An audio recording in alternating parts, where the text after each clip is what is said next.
For my Easter reflection, I've chosen the poem Suddenly by R.S. Thomas. Thomas was an Anglican priest, a Welshman, who served a great part of his ministry in the Clyn Peninsula. His poetry is influenced by both his faith and his Welsh heritage.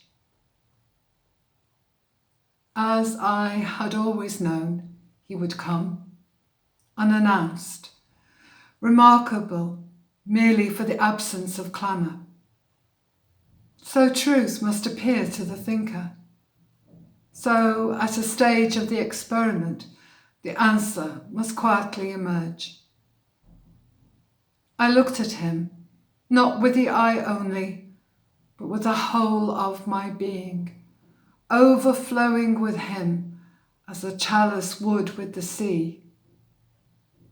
Yet he was no more there than before, his area occupied by the unhallowed presences.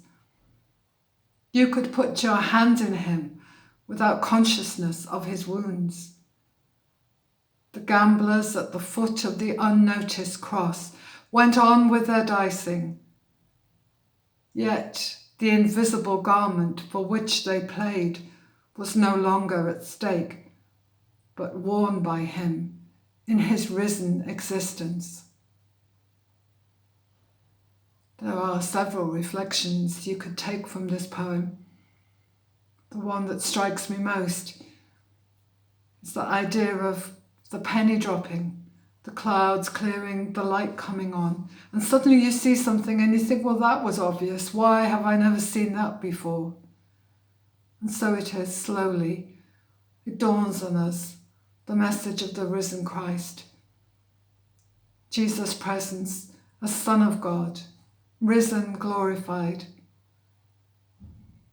And he chooses not to make his resurrection a thing of great clamour, as Thomas says, but he appears quietly, not with armies of angels riding in as king, but closely and quietly with his friends, in the locked room, on the beach, because I believe that Jesus wants us to know him through faith, that the certainty comes not because we have seen it so obviously with our own eyes, but because we have grown to know him, and that drop by drop, till we are transformed by his grace.